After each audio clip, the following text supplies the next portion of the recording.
Hoops through life. Hoops through life. Welcome to another episode of Hoops Through Life, a podcast where we discuss everything related to women's basketball player development, the collegiate recruiting process, and transition from high school to college. I'm your host, Elsbeth Bierman. Our guest today is Coach Shannon Bollhardt. Coach Bollhardt has spent her entire coaching career at St. Michael's College, her first 5 years as an assistant, and she is currently entering her 13th year as the head coach. This past season, Coach Bollhardt's team registered their highest overall and league win totals in 8 years while hosting their first postseason contest in 14 seasons. Coach, I can't wait to get into it. Thank you so much for being here. Yeah, thank you for having me. All right, so let's take you back a little bit to maybe the last AAU tournament that you went to. What's 1 to 2 things that an athlete did on the court that made you write their name down or just made you want to keep watching them? Sure. Yeah, I think for us, and this is going to be something that you probably hear a lot, for me, it's toughness and physicality. If we have tough kids who are physical, who play and compete at a high level, they're going to catch my eye initially, regardless of kind of what that talent might look like, in the beginning. So, at my most recent event, I think I watched a kid, kind of just put her head down and go and fight through some people. And I don't remember if she made the basket or not, but the decision to take that read and make that read and kind of go, and the physicality in which she held, I was like, oh, you know what? I'm going to stay here a couple minutes longer than maybe I should have. So kind of the way that the game has transitioned and the way that we have, recruited differently, for me, it's decision making and toughness. So if I can see those things paired together, I'm gonna stay and watch. What is it about that toughness quality that, what does that tell you about that athlete? I think it's just, you either have it or you don't. You know what I mean? We can develop skill. It's much harder to develop the toughness and physicality. And at this level, the way that the women's game has changed, you have to have those things. So, you talked about the season that we had this year, and we might not have had on paper the most talented roster. We had incredibly talented players, but we had tough kids who battled, for 40 minutes a game and battled each other in practice and didn't hold, anything back. So I think that was the big determining factor from where we were the season before to where we went last year. We just had players who just upped the level of competitiveness and toughness. And that has turned into what the recipe for success is going to be for us moving forward. I mean, like I said, you either have it or you don't. And now that we've had a lot of it, we've realized that that's been maybe something we've been missing. Yeah. And when you say that, it made me think of skills that might translate well to the next level. Yep. And that's just one of the ones that comes top of mind, is just the ability to be physical and get after it. So yeah, I love that answer. Yeah. But on the flip side of that, maybe what's 1 to 2 things you saw in an athlete that made you either kind of turn away or say, yeah, I can leave this court? Yeah, what's interesting is athletes always know when you're there, and they know when coaches are watching. And, you have to take that with a little bit of a grain of salt, because you know that they're trying to do a little bit to catch your attention, but sometimes that little bit is too much. So I think I was watching a game and I was watching a kid, and it was just 3 after 3 after 3 after 3. Maybe 20% of them I thought were good shots, but 80% of them, in my opinion, not knowing their system, weren't good shots. They were forced, just trying to kind of get theirs versus being a little bit more of a collaborative team player. So for me, that's what's going to turn me off, is if you're just, essentially a ball hog and trying to make everything for you because you're trying to look good in front of coaches, is a big one. And then always body language. Body language is a huge one for me. And I guess that's a little bit of a theme. It's the intangibles, if you will. Body language. How are they interacting with teammates? How are they interacting with coaches? How are they interacting with officials? Are they looking to their parents the entire time during the game? So those are big things that I look for too, and are make or break initially, regardless of talent. Regardless of talent, if your body language is there and your decision making is questionable, I'm probably going to move on. I've gotten some feedback from people who've listened who have been a little bit frustrated with some of the coaches' answers to some of these questions, because they're like, we get it, the intangibles, that's fine, but what about skills? And they really want these skill-specific answers. But just like you said, you can teach skills, you can teach a lot of those pieces, but what is maybe harder to teach, or what do you feel like it just would take me 10 years to teach you something that I need to teach you in 3 months, right? In terms of approach or the attitude piece is there anything else that you would add to that, or respond to a parent who might say that about a coach's answer? Yeah, and that's fair, right? Because you want to know, like, what am I going to go in the gym and work on? And I think it's different for each class. Like what I'm recruiting for my class right now is very different than what I needed for the class before and the class coming in. But I think throughout all of it, regardless of what position you play or kind of what a team is looking to fill in that roster, can you handle, can you handle the ball in a way where you can be contested, you can make good moves with your heads up and make good reads. I'm not saying that everybody needs to be like LeBron and, do this, that, and the other thing and go get one, but can you make good decisions when the ball in your hands? I think that that's a huge one. And I think you've got to be able to shoot threes. You've got to be able to be a knockdown 3-point shooter in time and space, even if you're 6'4". We recruit a lot of players. We run a 5-out system, so we recruit a lot of players who have the ability to put their head down and gain a step to create an advantage, holding a line. And then we recruit players who maybe that's not their comfort zone playing on the perimeter, but you need to be able to knock down an open three. I have a 6'2" kid who didn't want to shoot threes when she started, and now it's like you've got to be able to knock that down. So I think those are the two biggest ones in terms of skill, is being able to handle and being able to knock down open shots consistently and not being afraid to take those. And then I think you can never go wrong defensively with rebounding, finding bodies consistently on the defensive end. People have different systems in terms of offensive rebounding, but are you consistently finding bodies defensively and pulling clean rebounds? Positions 1 through 5. And you said a couple things that I just want to emphasize is what you needed now is different than what you needed before, which is probably different than what you'll need in 1 year or 2 years. Right. And so to get parents and athletes to understand that you might be quote unquote good enough, but you're Right. just not what we need in this moment. That's the Is hardest something part. important. That's the hardest part. And, I have to walk by players and I'm like, holy crap, how am I walking by this court? But I already have that style and it's not fair to my current roster and it's not fair to that roster. Now, sometimes we need to bring people in to give a little bit of a competitive edge. But usually we try to space out those positions about 2 years. But that's a big one. I emailed a kid earlier today and said, I love everything about your game, but it's just not a priority need for us right now. And, she's probably going to end up in our league and do great things against us. And I hope she does, but it's just kind of the reality of, our roster. You can't have a roster of 15, 16, 14, whatever players who are all the same. It just doesn't work that way. Yeah, that's not, yeah, agreed. It's not how you can kind of build and grow and get better. So I totally agree with that. In regards to planning out, because I also get some questions about like the transfer portal, things like that. How does that affect you all year to year, if it Yeah, does? I'm going to be probably crucified for saying this. We're not portal people. I'm not a portal person. I look in it initially. If there's someone that we've been in the mix with, usually we've heard from them if they're looking to make a move. They've reached back out to us and said, hey, coach, institution A didn't work out, so let's, reopen the conversation. It's tough. It's tough. I think it's a philosophical decision. We recruit 4-year players because that's the type of culture and program that I want to build, is loyalty over 4 years. But we've also brought in some transfers that have been outstanding for us and for different reasons. The portal is an absolute disaster. I hate it. I hate that it's just an open process and you don't have to have the year where you sit, because I think that makes people really think. So for us, it's not something that we go to consistently. We'll go to it if we need to, but also competitively, we've had schools in our leagues who do incredible work in the portal, and we're playing against, juniors, seniors, 5th years quite often. And, we're playing with our 4-year kids. So I think that the portal has its moments. I think that it's a decision that coaches have to make if that's the type of direction they want to go, and we just choose to not really work the portal.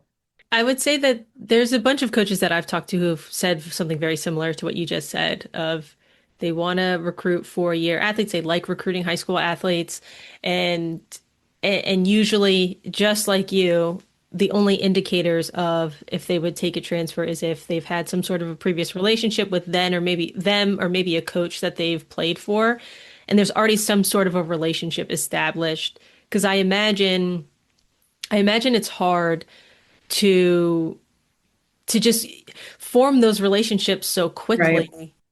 And understand the why. That's Yeah. my biggest thing, is like the why of the transfer.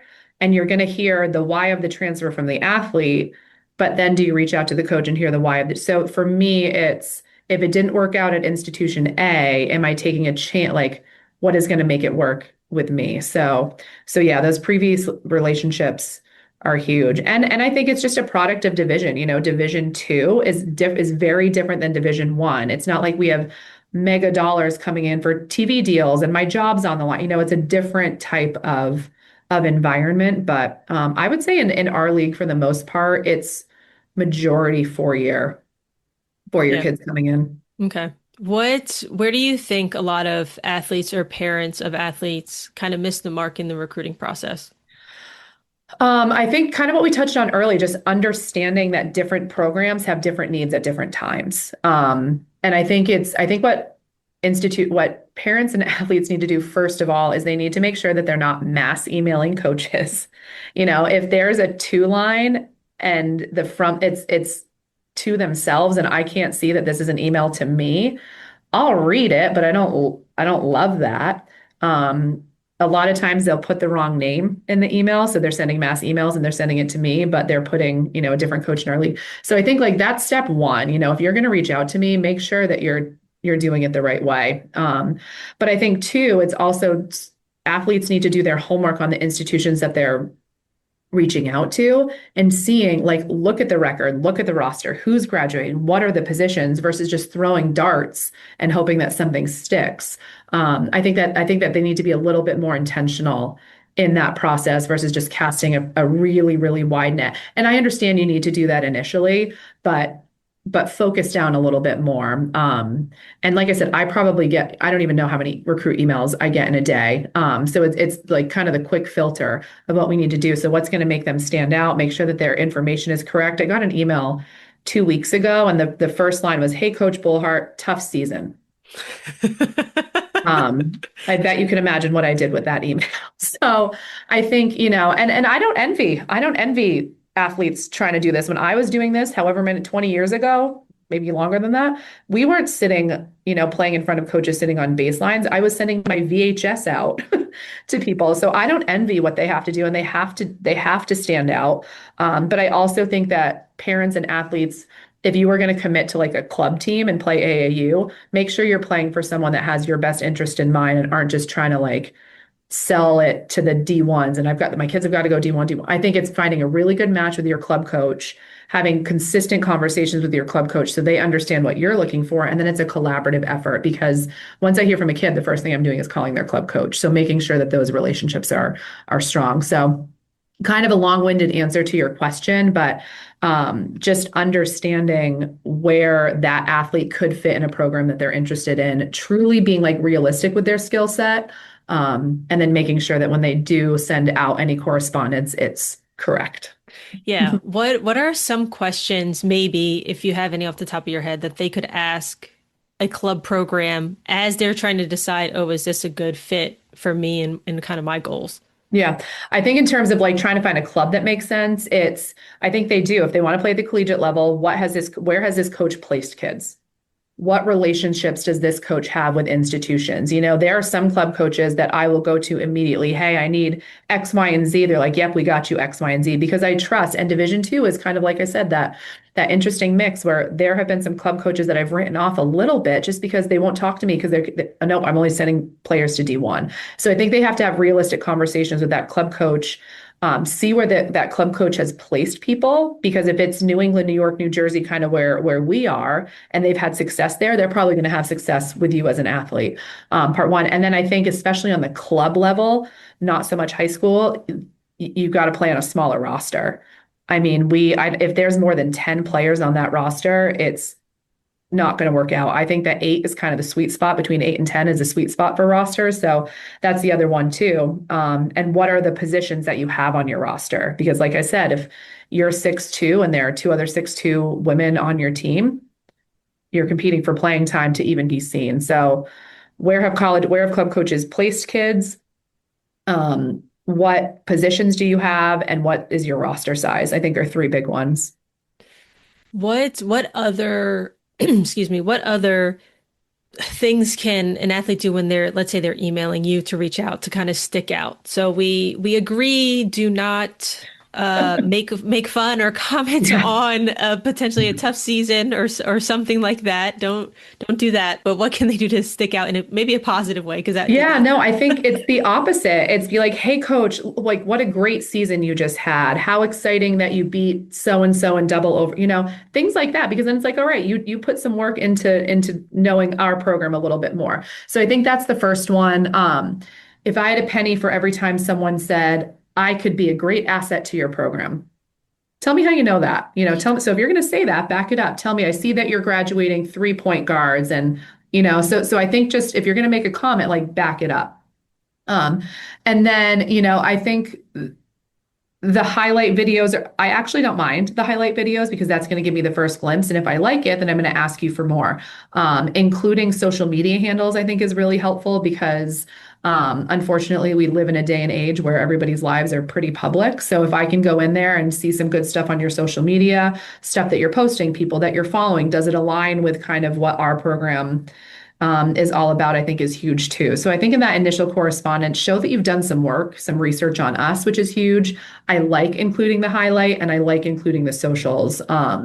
Basically, don't make me work to find information on you. Because if I have to work to find information on you, someone else has already done that for me. So those are the ones that I appreciate. Giving me a list of all the events that they're playing in, basically one-stop shop. Show me that you've done some research on me. Give me your social stuff. Shoot me a highlight.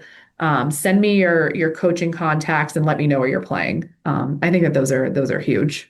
Yeah, and I always tell high school athletes it really takes maybe 5-10 minutes to Mhm. just do a little bit of research, Right. right? Like just go to the website, just go to their website, maybe read your bio, maybe read, see, look at the record, look at, how they finished in conference, go to the roster. That doesn't take that long to Right. do.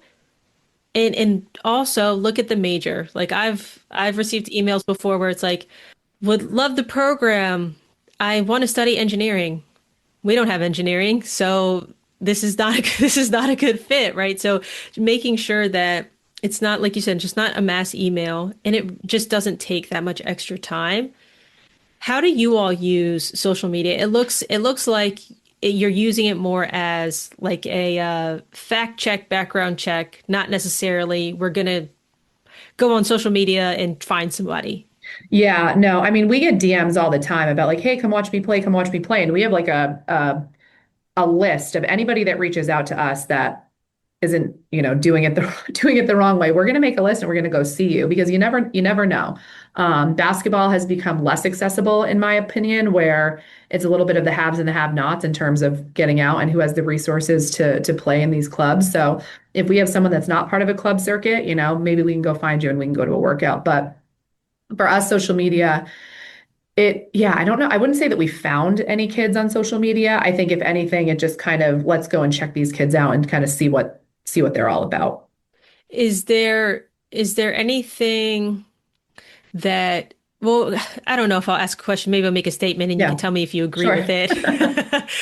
Like you said about just not having to do extra work. So I try to tell athletes if you have a Twitter or whatever, just pin, Yes, your schedule or pin the yes, courts you'll be on because yes, schedules change all the time. right. You probably want some contact information in those social media because the books aren't always right. They don't always have all of the information, or maybe there's a period missing or a letter missing, a lot of other things. Whereas if you're on the court watching Court 1,000 and you see somebody and you just look them up quickly, it's like, oh, all boom, boom, boom, everything is Yes, right there. preach. Okay. Yes, amen, amen. And then at the same time, ask your clubs to do the same thing. There are some clubs that are incredible where their schedules are pinned, everything's pinned. So yes, make it because again, I get 20 emails a day, more in the beginning of the season from recruits. What is going to make my life easier to find you? Mind you, I also need to do work on my end and like, whatever. But if you're not on my radar, make it easy to get on my radar versus someone that's not maybe already there. Yeah, and you said something that made me think too of I don't want people to listen to this and think, well, coaches don't do anything. It's like, no, Yeah, right. that's not true because Yeah. you're mapping out a whole schedule Yeah. of seeing probably, 20, 30, 40 different athletes at a tournament and you have to, Right. oh, I'm going to court one at 10 and then at 10:30 court whatever. And it's like it's this whole thing. Yeah. So make it as you're trying to schedule that, just make it easier for you to know where they're playing and where they'll be at what times. Yeah, absolutely. I think that's the biggest piece. And whenever people ask me, you're going recruiting, oh, how do you know how to find people? It's a combination of club programs that I know. So I'm going to go watch you, athletes that have reached out to me. I'm going to make a list for you. And then athletes that we've identified for maybe the class before. So if you're someone that's reached out to me and you're my list, it's like, oh, I hope I can get to you. Make it easy for me to get to you because I'm going to prioritize kind of these two other groups before maybe I prioritize you. So, yeah, when I was in Atlantic City in May, I was there by myself and it was the first event I went to. I missed the live period in April and I probably got 20,000 steps just trying to bump around to each court. So if you are just coming on my radar and I have 5 minutes to watch you because I need to get to the next one, then you've got to make it count. So again, I really don't envy what these student athletes have to go through. But on the same end, and I probably missed program changing kids because I just couldn't make it to their court. But that's the reality of where we are. That's why it's so hard and it's not just talent, it's like communication and luck and just like so many other factors to it that yeah, it's hard. So I guess to that, oh, were you going to say something? No, I just said, and you just mentioned communication too, and that's part of it. Like if you have sent me that initial email, I respond asking, hey, send me your schedule, here's our recruit questionnaire. I'd love for you to fill out. If you're not going to do that within the next couple of days, you're moving down my line too. So I think that's the other piece like sometimes I get annoyed with how many people reach out to me, or consistently, but I don't have to figure out what court you're on or if you've done so it's good. If you were to think about, I haven't asked this question to guests in a while, but if you were to think about your roster right now, what would you say is the percentage of athletes who made first contact with you versus who you made first contact with? Oof. I'd honestly probably say 50-50. I'd probably say 50-50. Reaching out works, right? Reaching out works. Yeah. Reaching out works. And if they're not reaching out to me, their club coach is reaching out to me on behalf of them. Mm-hmm. So I think I would put those two together. Yeah. Yeah. So I guess with that too, and maybe we've answered it in so many ways, but I wonder if you have a different answer or something to add to this is where do you wish there was more education or support for athletes and their parents as they're going through the recruiting process? Um, that's interesting. Mm, I think it starts with their club coaches and their high school coaches. I really do. I think that if they can have a better understanding of what this process looks like, it could be a little bit easier. I don't know. That's a hard one. It's less on like support and questions and more like this is how you behave during the recruiting Okay. process. I think, something that I think about too is I'll watch a kid and then I try to kind of figure out where families are. Or I hear an obnoxious family and then I try to figure out what the kid is. And I'm like, I don't want to do that for 4 years. Hmm. And you have to separate the two to a certain extent. But I don't know. I think, I would love it if AAU coaches or even high school coaches, we mostly, because we're kind of a geographic outlier, we mostly work with club. We don't have the ability to recruit high school as much. Just on that kind of initial sit down, like this is what it looks like. This is what an official visit is. This is an unofficial visit. This is, what communication timelines look like. And everything is pretty open and out there. So I don't know that athletes need as much support in terms of like how this works per se. More so just, don't, cast a little bit of maybe cast a little bit of a smaller net initially, and make sure that you communicate really well. Yeah, I would 1,000% agree with that. I don't think it's a lack of information. Yeah. I think there are, I could Google right now, Yeah. women's basketball college recruiting process. Yeah. 1,000 things would come up. And I also think to some extent, colleges will guide you through that process. Yes. and they'll guide you through Yep. those touch points, and it's like they'll tell you kind of their timeline of, at certain times of the year, I'm sure you do a lot more visits with a certain Right. class. And it's Right. like there are process points that coaches will take you through just because, I mean, you've been a head coach for 13 years. You have a process of how you like to recruit athletes, right? It's not, you're probably not going to deviate too much from it. Of course, everybody's different, but like timeline wise, I'm sure it's very similar. Where I see a lot of trouble, in my opinion, so again, I'll make a statement and you tell Yeah. me if, No, all if you good. might agree with this too, is athletes have questions that are opinion-based answers, Mm, and their coaches don't get the time, don't take the time to understand the athlete. They answer the question based on what they would do. right. So, for example, I just remember talking to an AAU coach, and he said, "Oh, they had an offer from this person, this person." I told them to take it. I said, "Well, what do they want to do?" Right. "Oh, I don't know, but they should take." It's like, okay, so let's take a Right. step back Yeah. first and Yeah. and talk about like what are their goals? What did they want to do? And I think I don't know, and I'm sure this is not the same for everybody, but I don't know if there's a lot of space for athletes to really reflect and think about, oh, what do I want out of this college experience? Where do I want to be? And a lot of those questions, and then also communication and just how do you lead yourself and show up that way is where I see a lot of athletes needing help. Not so much the process points because there's so much information, it's a lot of the other stuff. Yeah. I think that's a great point. And you know what's funny is, when we get on campus, I mean, we're really small. So if an athlete's going to come here, I'm under the impression you want a small school. So if you come for a visit and I'm like, oh, so a little bit small, they're like, oh, we were looking for something big. I'm like, then why are we here? Yeah. The other one that's funny too is I asked them what do they like to do outside of basketball, and it often takes them a minute to talk about like who they are outside of their sport and this identity.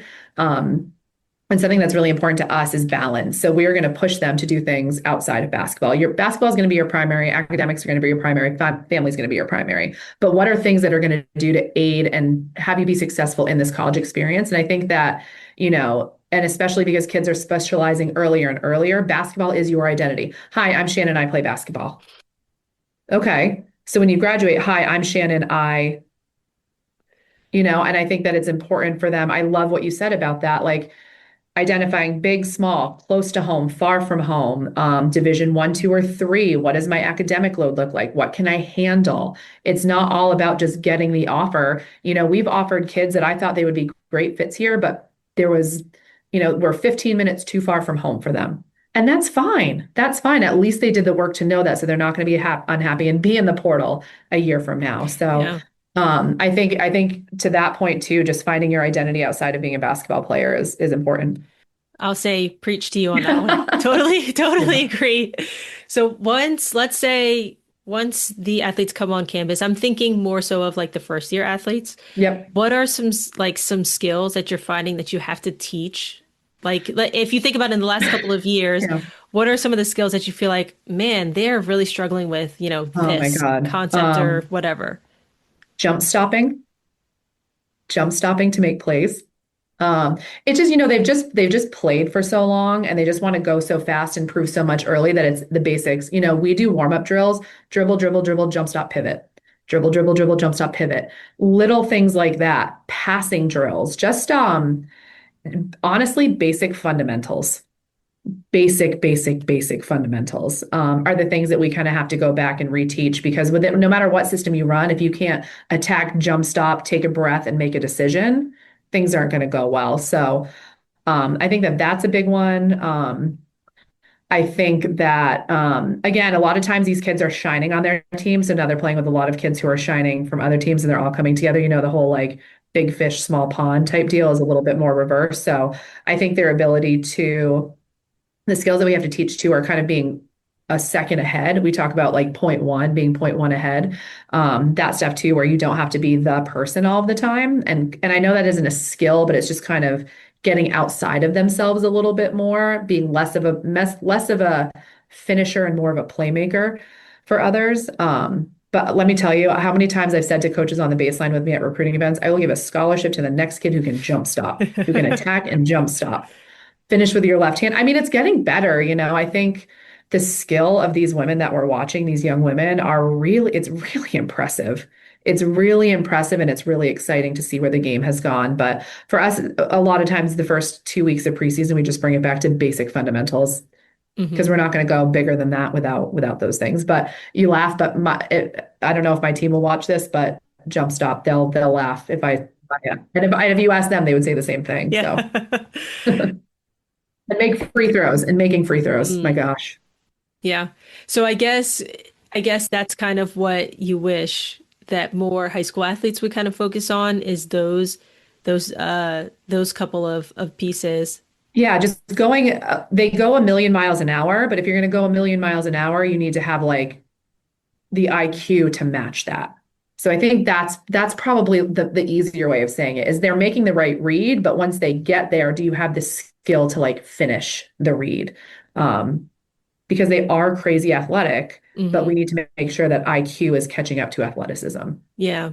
And sometimes I think too is super athletic, but you always go back to this one thing that you're doing. So you might be athletic, but you're not really adaptable to what's going on. Because sometimes it is appropriate to like go off one foot and shoot and Right. finish, maybe a reverse layup or whatever.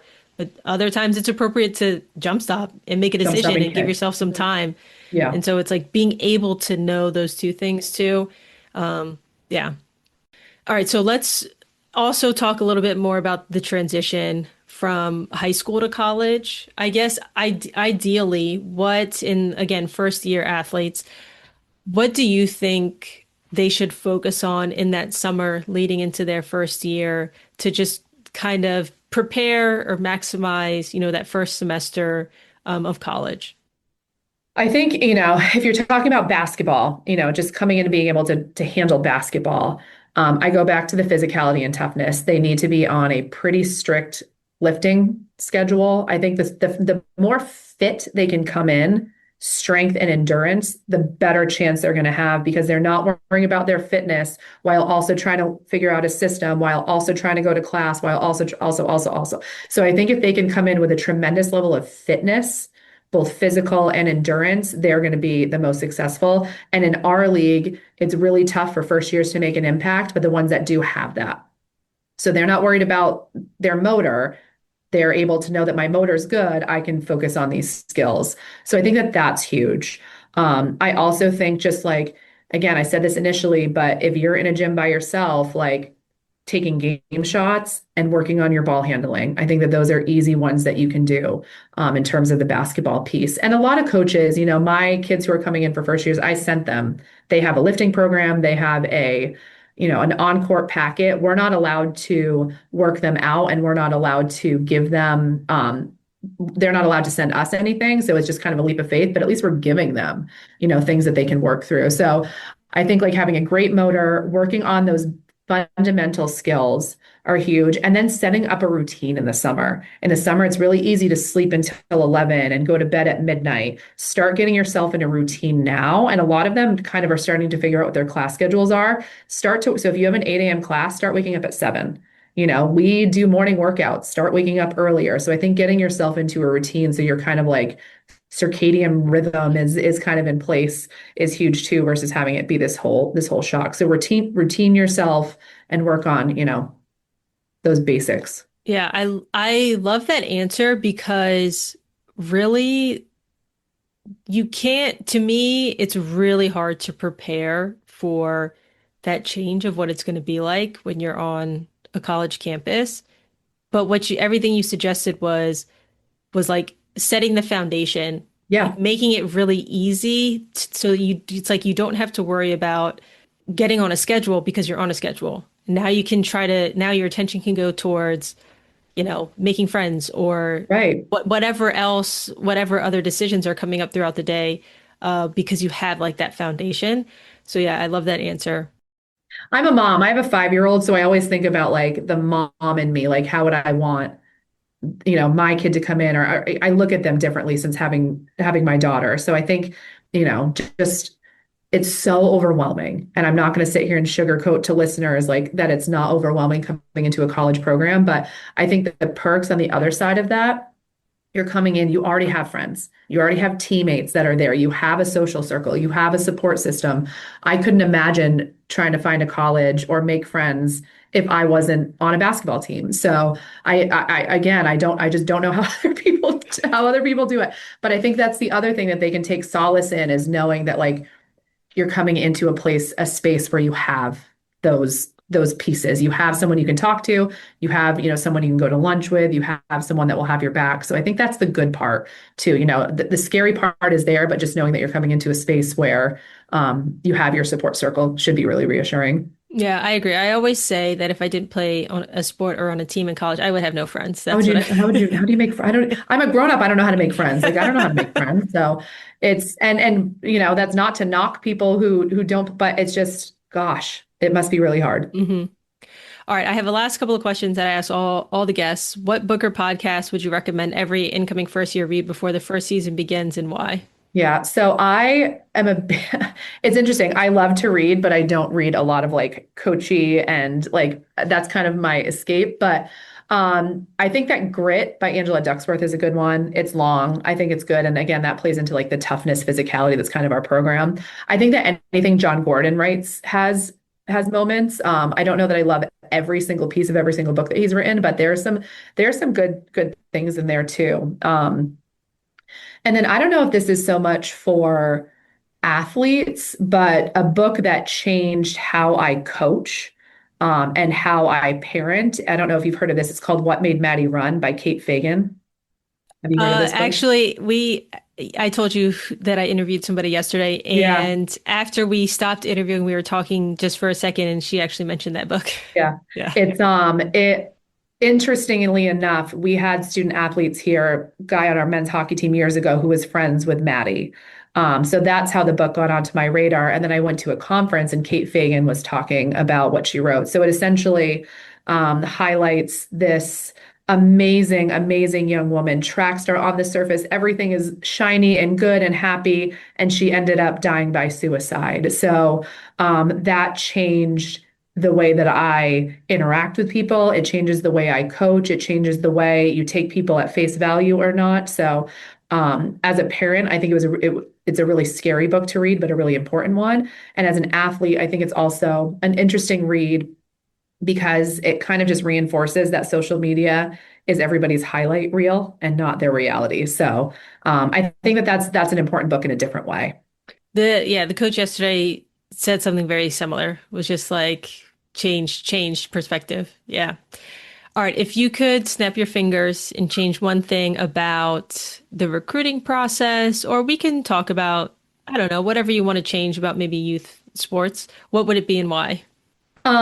This is a tough one. I wish that kids would go back to not specializing so early. I'd love to see players be able to play 3 sports and play 2 sports and be able to play 2 sports through high school. And I think that's important. I think it helps develop other skills. I think that athletes coming in now who only play basketball, we do tests to see who can throw a full court pass. We do tests to see who can like do different things. And if you didn't play softball or baseball or little league, you probably can't throw a full court pass. So I know that that's tough because you want kids to come in with these incredible basketball skills, but I think that there's some stuff that we could do to make it a little bit easier and allow kids to be kids a little bit longer.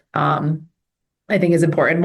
Whenever we recruit athletes who play more than one sport, I'm intrigued by it because I know that they have different skill sets and have been coached by different people. So I think that that's great. And I would love to see more people. Again, I'm going to get crucified. Division I has really targeted live periods of when they can go out. Division II we used to have more dead periods. 1, so that coaches can have some time, like I can have some time over the summer, but 2, hopefully so that student athletes can rest during that time. And then they just reopened it up for Division II. So our dead periods are pretty much gone.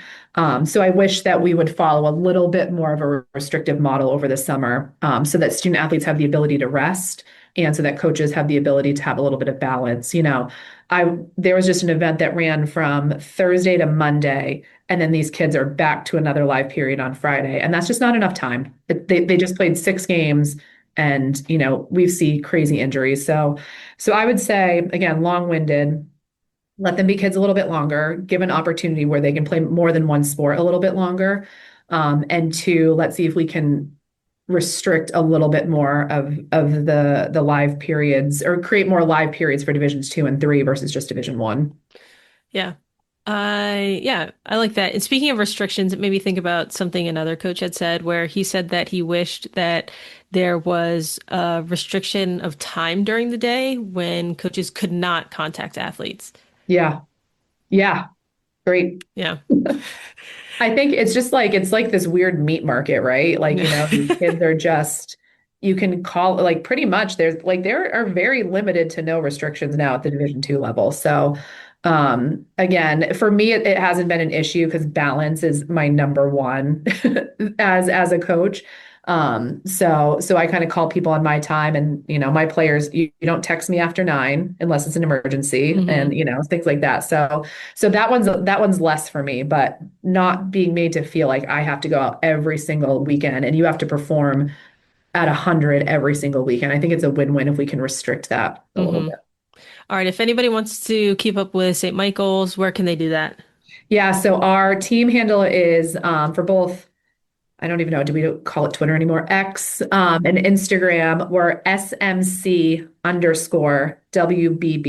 My associate head coach, Andrea Loza, runs that. I mean, if you want to know anything about our program, that's the way to go. And then my personal handle is, for both platforms, is Coach B_SMC. You'll see a lot of my kid on that one, but Okay. balance. But no, you get a little bit of mix of both. But I think our social media, we work really hard to highlight what our program is all about. Awesome. Yeah, I'll definitely put those links in the show notes too. Great, thank you. But yeah, I appreciate your time. Thank you so much for being here. Yeah, thank you for having me. Thank you so much for listening. If you aren't already, I would highly recommend subscribing to the podcast so you can get updated once new episodes are dropped. If you're a fan of the show, go ahead and leave a review. It really helps spread the word to more athletes, parents, and coaches. Now, if you have any questions for myself or future guests, feedback, or you're curious on how we can work together to help you reach your basketball goals, let's have a conversation. Feel free to email me at l@hoopsthroughlife.com today to set that up. That's EL@HOOPSTHROUGHLIFE.com. Thank you, and I look forward to hearing from you soon.